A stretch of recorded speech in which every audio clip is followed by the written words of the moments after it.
ಸ್ನೇಹಿತರೆ ನಮಸ್ಕಾರ. ಸಾವಿರಾರು ಕೋಟಿಯ ಒಡೆಯ ಕುಬೇರ, ಕೋಟಿ ಕುಳ, ಜೊತೆಗೆ ಕಾನ್ಫಿಡೆಂಟ್ ಅನ್ನುವಂತಹ ದೈತ್ಯ ಕಂಪನಿಯ ಮಾಲೀಕ.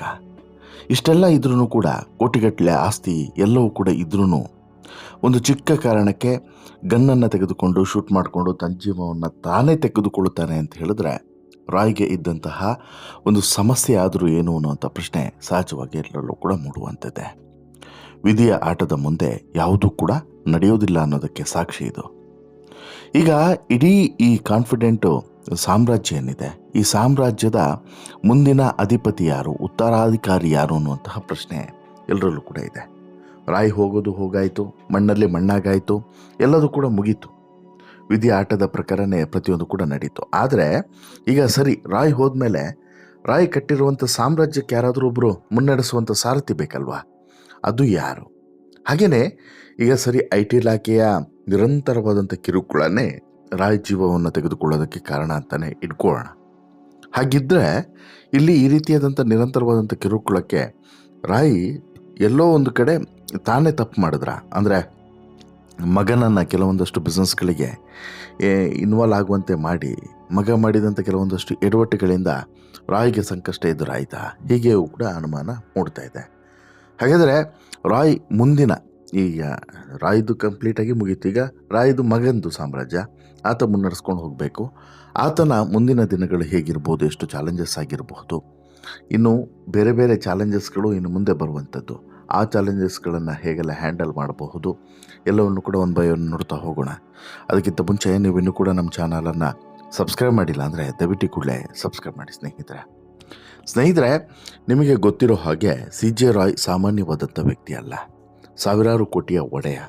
ಕೇವಲ ನಾನು ಹೇಳ್ತಿರೋದು ಈ ವೈಟ್ ಮನಿಯಲ್ಲೇ ಆತನ ಸಂಪತ್ತು, ಸಾಮ್ರಾಜ್ಯ ಎಷ್ಟರ ಮಟ್ಟಿಗೆ ವಿಸ್ತರಿಸಿಕೊಂಡಿತ್ತು ಅನ್ನೋದನ್ನು ನಾವು ಹೇಳೋದಕ್ಕೆ ಅಸಾಧ್ಯ, ಅಷ್ಟರ ಮಟ್ಟಿಗೆ ಇದೆ. ಎಲ್ಲ ಕ್ಷೇತ್ರದಲ್ಲೂ ಕೂಡ CJ ರಾಯ್ ಇನ್ವೆಸ್ಟ್ಮೆಂಟನ್ನು ಮಾಡಿ ಆಗಿದೆ. ಅದರಲ್ಲೂ ಕೂಡ ಈ ರಿಯಲ್ ಎಸ್ಟೇಟ್ ಫೀಲ್ಡ್ನಲ್ಲಂತೂ ರಾಯ್ ಗಗನ ಸ್ವಪ್ನ. ಯಾಕಂತ ಹೇಳಿದ್ರೆ ಆಕಾಶದಲ್ಲಿರುವಂತಹ ನಕ್ಷತ್ರ ಹೇಗೆ ನಮ್ಮ ಕೈಗೆ ಸಿಗೋದಿಲ್ವೋ ಅದೇ ರೀತಿ ರಾಯ್. ಆದರೆ ಹೀಗಿರುವಂಥ ರಾಯ್ ಸಾವಿರಾರು ಕೋಟೆಯ ಒಡೆಯ ಕೇವಲ ಒಂದೇ ಒಂದು ಚಿಕ್ಕ ವಿಚಾರಕ್ಕೆ ಶೂಟ್ ಮಾಡ್ಕೊಳ್ತಾರ? ಸಾಧ್ಯನೇ ಇಲ್ಲ ಅಲ್ವಾ? ಏನಾದರೂ ಒಂದು ದೊಡ್ಡ ಕಾರಣ ಇರಲೇಬೇಕು.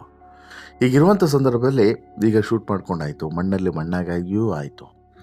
ಈಗಿರುವಂಥದ್ದು ಕಾರಣ ಏನು, ಜೊತೆಗೆ ಮುಂದೆ ಕತೆ ಏನು ಅನ್ನುವಂಥದ್ದು.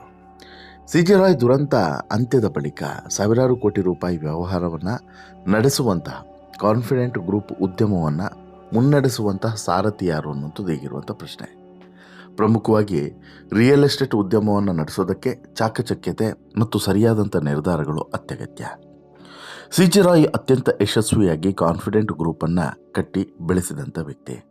ಆದರೆ ದಿಢೀರಾಗಿ ಈಗ ಆತ ಇಹಲೋಕವನ್ನು ತ್ಯಜಿಸಿರುವಂಥದ್ದು ಯಾರು? CJ ರಾಯ್. ಕಾನ್ಫಿಡೆಂಟ್ ಗ್ರೂಪ್ಗೆ ಆತಂಕ ಎದುರಾಗಿದೆ. ಇದೀಗ ಕುಟುಂಬಸ್ಥರು ಕಾನ್ಫಿಡೆಂಟ್ ಗ್ರೂಪ್ನ ಮುನ್ನಡೆಸುವಂತಹ ಮುಂದಿನ ಸಾರಥಿ ಯಾರು ಅನ್ನೋದನ್ನು ಘೋಷಣೆ ಮಾಡಿದ್ದಾರೆ.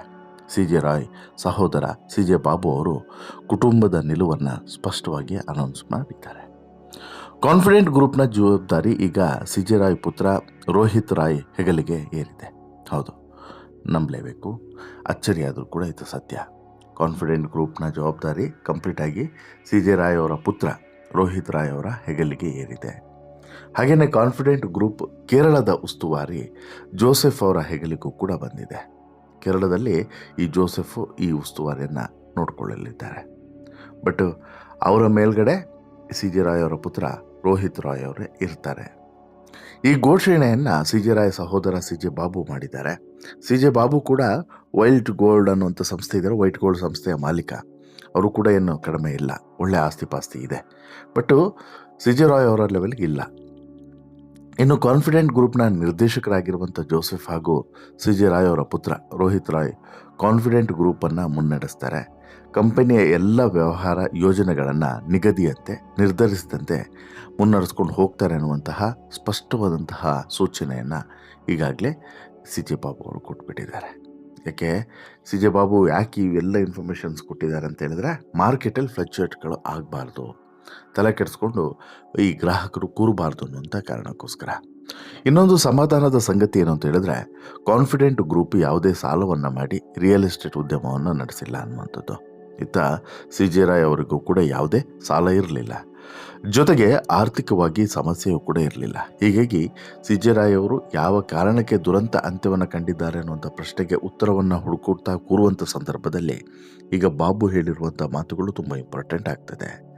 ಇನ್ನು ಈ ಕುರಿತು ಕುಟುಂಬದ ಆತಂಕವನ್ನು ಪೊಲೀಸರು ದೂರ ಮಾಡ್ತಾರೆ.